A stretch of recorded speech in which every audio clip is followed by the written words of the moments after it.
This is Boston, also known as a harbor of opportunity, a place where merchant ships come and go without pause. Goods are unloaded and ledgers are opened. But at the same time, it is a controlled space. Fortresses guard the mouth of the bay, laws are read from public balconies, and decisions about taxation flow from the top down, quietly touching every meal on the tables of ordinary people. In the year 1616, the first guiding light offshore signaled hope. By the 1760s, that same sea route had become a line of surveillance. Boston moves to two rhythms: the everyday lives of laborers, merchants, and families, and the tightening rhythm of imperial power. In less than a single century, early fragility will accumulate into pressure, then erupt, leaving a city stepping into a new role in history. This video reconstructs Boston using AI technology, based on contemporary paintings, maps, and engravings. Instead of standing outside and observing, we will move through each space, shift perspectives, and approach the city as people of the time did, from its earliest formation to the brink of major upheaval. And when the journey is complete, we will return to the present to compare, to recognize what has changed and what has remained. This journey will take us through 6 main phases in the history of 18th century Boston. And now, we begin with the first phase. Phase 1: Origins. To understand how Boston came into being, we need to go back to a time when this place did not yet resemble a city. In the year 1630, ships carrying migrants arrived at a still desolate coastline. There were no streets, no real harbor to speak of. Only wet sand, cold winds, and people stepping onto unfamiliar land with a few crates of belongings and a great deal of hope. This was the starting point of the Boston community, not because the land was wealthy, but because people chose to stay and try to build a life here. Hope was strong, but the future was entirely uncertain. 2 years later, in 1632, the small community built its first meeting house. The building was low, wooden, simple, and unremarkable in appearance, yet its role was vital. It was where people gathered to pray, discuss common matters, agree on ways of living, and resolve disagreements.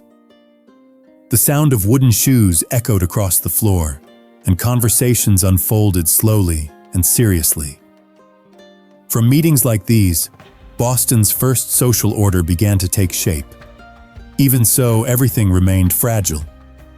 Resources were scarce, the climate was harsh, and the great distance from the outside world made life constantly unstable. At this moment, Boston stood between two forces: the desire for stability and the risk of collapse at any time. From this modest foundation, the settlement gradually sought ways to expand and connect. And the first crucial step would move toward the sea, at the harbor, where Boston began to change its role. Phase 2: the port and the skyline, leaving behind its early foundations. Boston expanded toward the sea, and everything changed very quickly. By the 1720s, Boston Harbor was no longer sparse. Before the eye lay a stretch of water crowded with merchant ships, masts standing so close together they nearly touched. Long Wharf extended straight into deep water, long enough for large ships to dock directly. Ropes were thrown down onto the pier, cargo barrels rolled across wooden planks, and shouts rang out without pause. This was the Atlantic trade hub of the region, where goods went out, money flowed in, and Boston began to grow up in the fullest sense of the word. The role of the port was not limited to commerce. It connected Boston to Europe and the Caribbean, bringing people, goods, news, and ideas into the city. But that growing wealth came with a price. The more merchant ships arrived, the more Boston depended on imperial laws and taxes. Prosperity increased, but self-rule did not.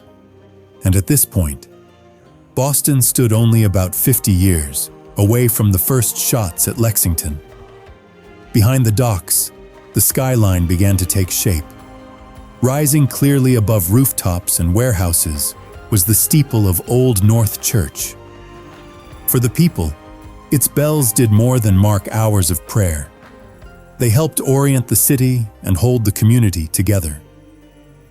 Yet directly below the tower, the rhythm of commerce surged on. Quiet spiritual life stood face to face with trade growing ever more urgent.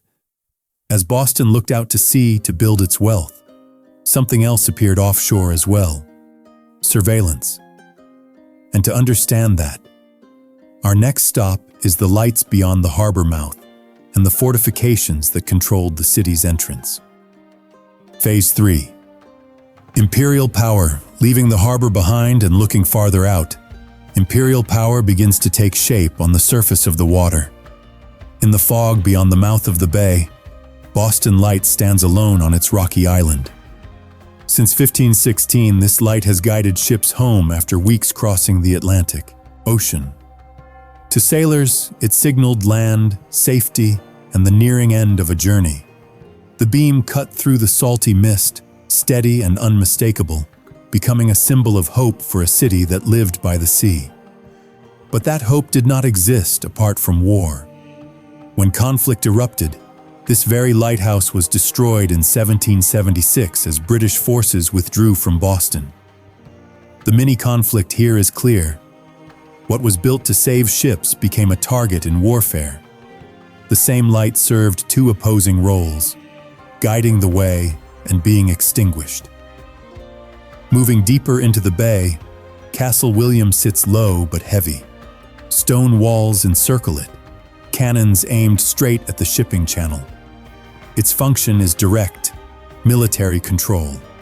Every vessel entering or leaving falls under its watch. The clang of metal, guards changing shifts, signal flags snapping in the wind. This is the daily rhythm of the place. The meaning of Castle William lies in its message. Boston is not merely an open port, but a guarded city. A second, mini-conflict emerges.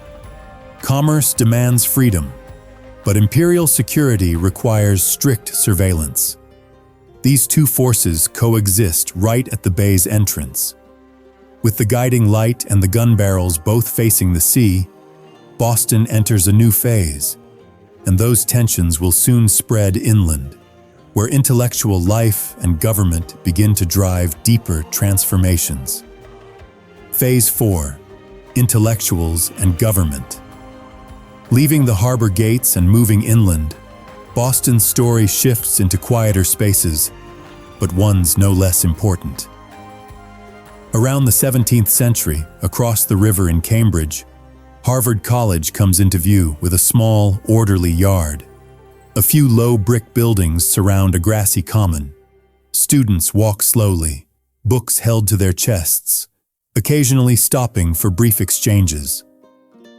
The purpose of this place is clear: to train clergymen and those who will shoulder leadership roles for the colony. On the surface, everything appears normal and peaceful. Yet within that steady rhythm, new thinking begins to take root. Different ideas about power, responsibility, and society. Academic life proceeds calmly and methodically, but from it, new ways of thinking about society and authority quietly emerge. Back in the center of Boston, the atmosphere changes immediately. The old State House stands amid crowded streets. Beneath its balcony, crowds gather whenever a new announcement is made. From here, laws are debated, taxes imposed, and the royal government's decrees read aloud. Murmurs spread quickly, faces more tense than in the serene air of Harvard. The role of this building is the concentration of power, the place where decisions from above strike directly into the lives of the people. Small conflicts at the old State House become clear.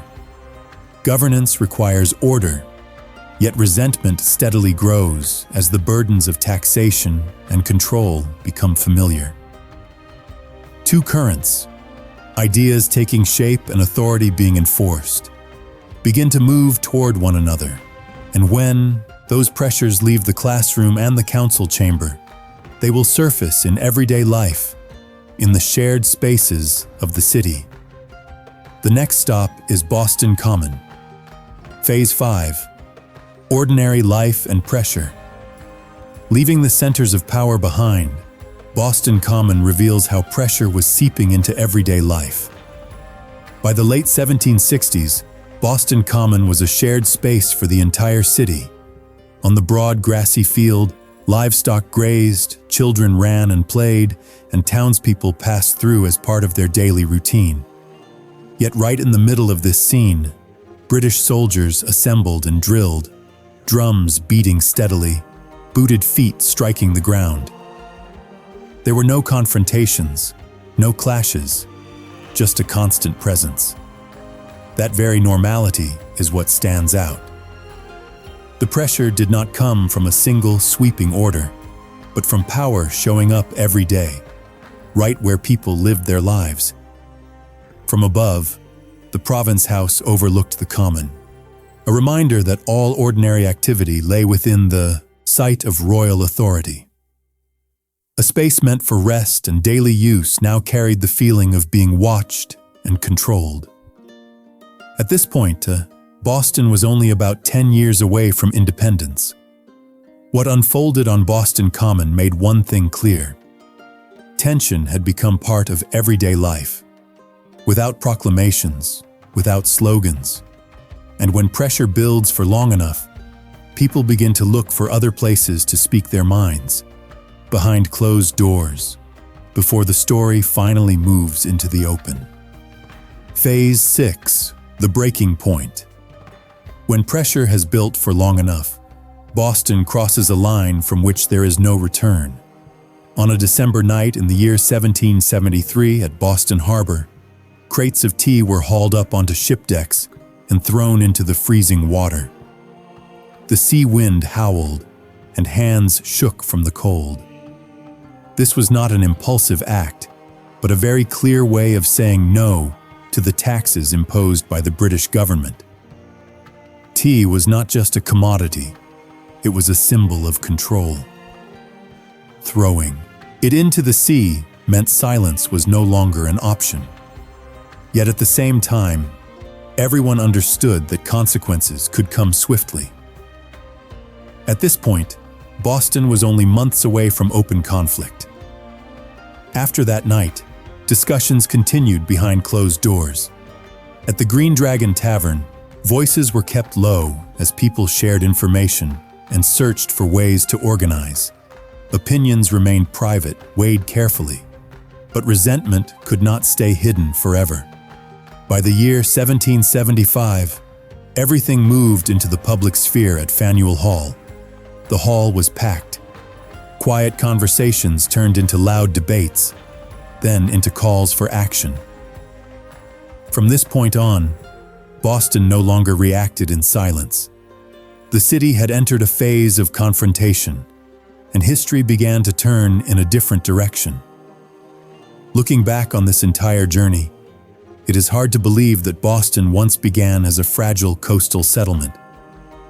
From its first footsteps in the year 1630 through the crowded docks of the 18th century, to the tense gatherings before 1775, the city gradually became the center of change.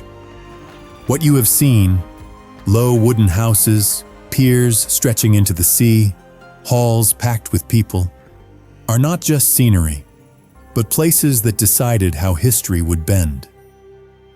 Many of those locations can still be stood in today, carrying the traces of what unfolded there.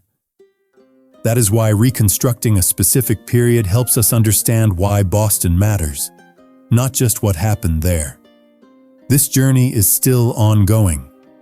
Subscribe to the channel to continue with us on future reconstructions. And if there is a city or era you would like to explore, leave a comment below.